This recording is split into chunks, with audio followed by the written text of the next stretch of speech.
Lumière. Lumière. Lumière. Lumière. Lumière. Lumière. Lumière. Lumière. Lumière sur les néologismes politiques avec Mathilde Duguin, ingénieure de recherche CNRS à la TILF. Vous n'entendez plus de raffarinade, ne savez pas si l'aéroport a vu le jour et n'avez plus de nouvelles des jupettes. En revanche, pendant cette période électorale, notre vocabulaire s'enrichit, passant de la pécrissitude à la macronie et autres marinades. Pour mieux comprendre ce que sont ces mots, à quoi ils servent, quelle est leur histoire, leur vie, leur mort, je me suis rapprochée de Mathilde Duguin, docteur en sciences du langage. Bonjour Mathilde. Comment appelle-t-on ces mots construits à partir de patronymes ? Bonjour Véronique. Alors c'est une très bonne question qui est déjà sujette à controverse. Il y a plusieurs réponses car tout dépend d'où on se situe et les linguistes sont souvent extrêmement prolifiques pour ce qui est de la terminologie. En plus de cela, ils sont rarement d'accord, déonyme, éponyme, déonomastique, onomatisme, la liste est longue. Prenons notre souffle pour une respiration lexicale. Voici quelques définitions. Éponyme est un mot issu d'un nom propre et a pour synonyme déonyme et onomatisme. Pour les subtilités lexicales, rendez-vous dans la description du podcast. Pour faire simple, j'appelle les mots que j'étudie des désanthroponymiques. Ils sont morphologiquement dérivés d'anthroponymes et les anthroponymes sont des noms propres qui désignent des humains. On retrouve dans le mot anthroponyme les éléments grecs anthropo qui veut dire homme et nyme qui vient du grec onoma qui signifie nom. Pour prendre un exemple concret, Marine Le Pen est un anthroponyme et le péniste un désanthroponymique. À un niveau supérieur, ce sont aussi des déonomastiques. On appelle déonomastiques tous les mots issus de noms propres. Par exemple, nancéen est un mot construit sur le nom propre de lieu, Nancy, et l'Haute-Vie-Armagnac doit son nom à l'ancienne province nommée Armagnac. Pourquoi crée-t-on ces mots et à quoi servent-ils ? Alors, la question est très vaste, mais j'ai pu apporter quelques éléments de réponse. D'abord, ils répondent parfois à un simple besoin dénominatif. On souhaite nommer la politique d'Emmanuel Macron, la construction en isme le permet, le macronisme sera la politique ou l'idéologie propre à Emmanuel Macron, tout comme le stalinisme est l'idéologie attachée à Staline. Mais le besoin dénominatif n'est pas la raison majoritaire de ces constructions. En fait, on les crée souvent pour critiquer ou moquer les personnalités politiques ou convaincre son interlocuteur. Les désanthroponymiques ont alors une visée qu'on peut qualifier d'appréciative, ludique ou argumentative. Je vais prendre plusieurs exemples pour illustrer mes propos. Rappelez-vous, l'année dernière, lors d'un déplacement du président à Tain-l'Hermitage, un jeune en colère contre le président lui a asséné une gifle et il a accompagné son geste de la phrase « Montjoie Saint-Denis abat la Macronie ». Ce contexte reflète que les désanthroponymiques répondent à une fonction pragmatique. Ici, interpeller, choquer ou exprimer son mécontentement. Un moyen pour les locuteurs d'exprimer leur avis à propos des politiciens est aussi de créer des noms qui s'apparentent au vocabulaire de la médecine et désignent des malades, des maladies ou des médicaments. Les noms de maladies, comme la moranopathie suraiguë, donc issue du nom de Nadine Morano, interrogent la santé mentale de la personnalité politique ou celle de ses partisans. Autre exemple, IT est utilisé dans la langue médicale pour créer des maladies, on le retrouve dans bronchite par exemple. On le trouve aussi dans le désanthroponymique de la phrase, je cite, « C'est pire que la grippe, cette macronite aiguë, elle se répand dans toutes les rédactions. » Dans ce cas, c'est le détournement du procédé qui permet de critiquer la personnalité ou sa politique. Une autre manière de se moquer est de créer ce qu'on appelle des hypocoristiques. Ce sont des petits noms, habituellement affectueux, que tout le monde utilise dans sa sphère privée. Peut-être que si vous vous nommez Albert, vos proches vous appellent Bébert. Vous utilisez alors ce qu'on appelle un procédé de réduplication partielle. On double seulement la dernière syllabe d'Albert. Sur les noms de politiques, on retrouve ce procédé, mais la valeur affectueuse est en fait détournée pour se moquer, encore une fois. Voici quelques exemples que j'ai pu relever sur le web. J'entends que Cahuzac déclare avoir songé au suicide.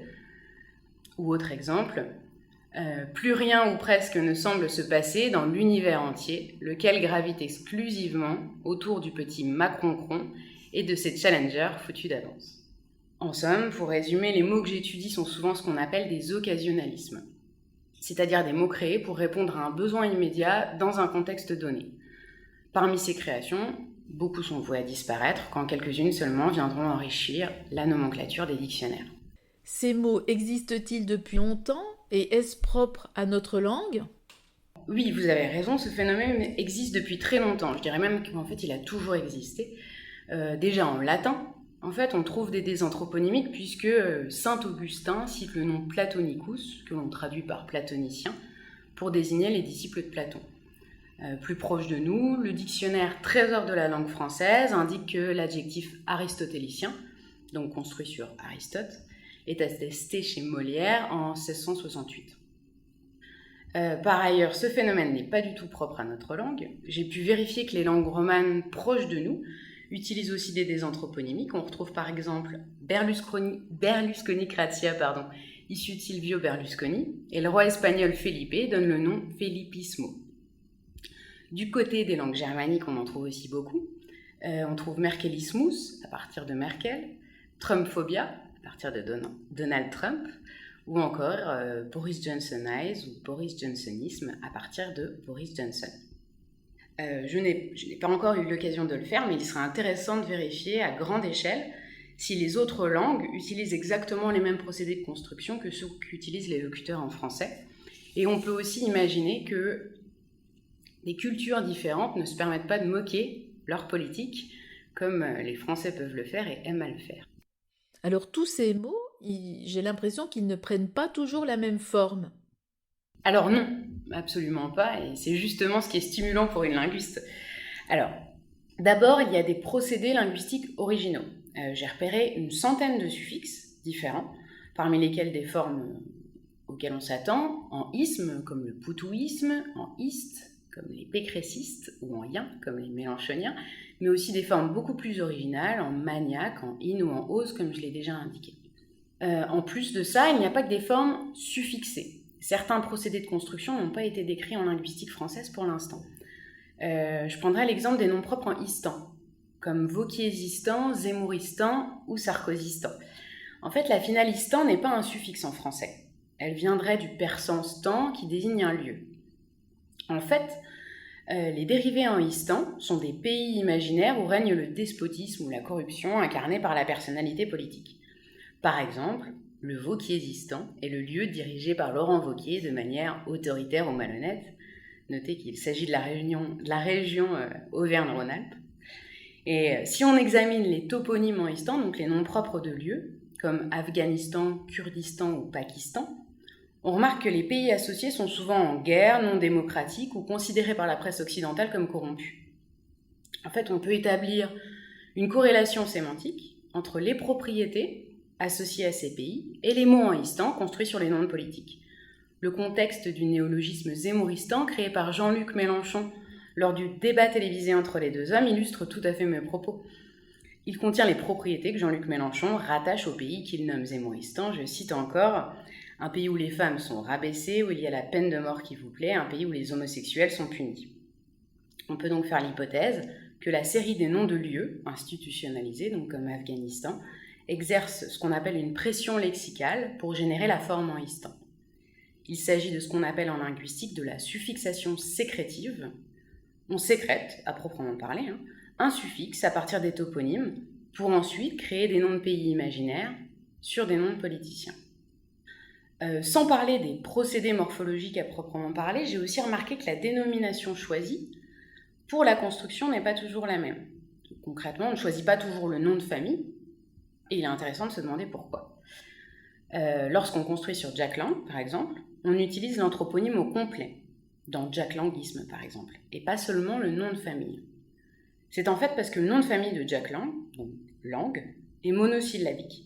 Il ne permet pas, ou pas toujours, d'identifier de qui on parle. Les prénoms sont, eux, essentiellement utilisés pour des référents féminins. En fait, les créations lexicales reflètent le sexisme ordinaire qu'on trouve déjà en syntaxe. Plusieurs études ont déjà montré que lorsqu'on nomme une personnalité politique, on utilise plus souvent le prénom pour les femmes que pour les hommes. Et dans mes données, un prénom féminin va être 7 fois plus utilisé qu'un prénom masculin. Pour illustrer, on préfère construire sur Najat dans Najatocratie plutôt que sur Valo Belkacem, ou on préfère Nadine utilisé dans Nadinisé à Morano. Quel est l'objectif de votre recherche et de quels outils disposez-vous pour la mener ? Alors, mon objectif initial était de décrire ces mots construits sur anthroponyme, tout simplement parce que cela n'a jamais été entrepris de façon exhaustive. Comme vous, au départ, je me suis demandé pourquoi crée-t-on des mots sur des anthroponymes, quels sont les éléments linguistiques, mais aussi référentiels ou sociétaux, qui vont influencer les locuteurs, et est-ce que toutes les personnalités politiques sont sujettes aux mêmes créations, et sinon pourquoi ? En réalité, ce sujet de recherche a aussi soulevé des questions beaucoup plus fondamentales en linguistique. Par exemple, où situer les frontières définitoires entre les catégories syntaxiques ? Concrètement, est-ce que les locuteurs vont créer les mêmes mots sur des noms propres que ceux qu'ils créent sur des noms communs ? Pour répondre à toutes ces questions, il a fallu adopter ce qu'on appelle une approche extensive, c'est-à-dire collecter beaucoup de données. Comme je ne disposais pas des outils adaptés pour collecter automatiquement des dérivés de noms de politique sur le web, j'ai initié un partenariat avec une entreprise privée, Data Observer. C'est une entreprise spécialisée dans la veille, et nous avons trouvé ensemble plus de 55 000 contextes de 6 500 mots différents construits sur 90 noms de personnalités politiques. Nous avons enregistré l'ensemble de ces données dans un corpus qui s'appelle Monopoly, qui est l'acronyme pour mots construits sur noms propres de personnalités politiques. Ce corpus, il intègre une description de chaque dérivé, donc comme des propriétés morphologiques, le suffixe par exemple, catégoriel, comme par exemple la catégorie syntaxique, morphophonologique, comme par exemple le nombre de syllabes, et sémantique. Le corpus, il est aujourd'hui mis à disposition de la communauté des chercheurs sur la plateforme Ortholangue, une plateforme gérée par l'ATILF qui recense les ressources linguistiques disponibles, que ce soit des lexiques, des corpus ou des bases de données.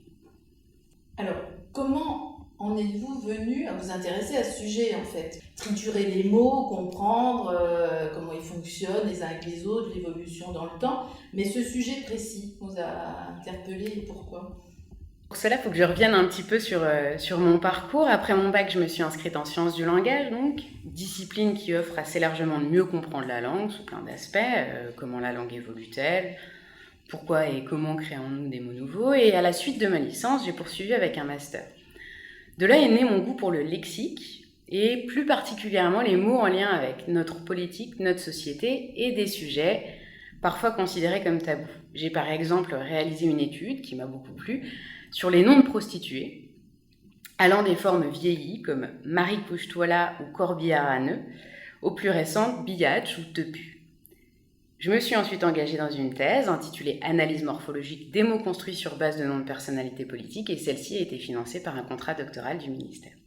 Quels sont vos projets de recherche actuels et futurs ? Alors, actuellement, je travaille comme ingénieur de recherche CNRS dans un projet nommé DémoNext pour dérivation en extension, qui est dirigé par Fiamme Tanama, professeur à l'Université de Lorraine. Ce projet est financé par l'Agence nationale de la recherche.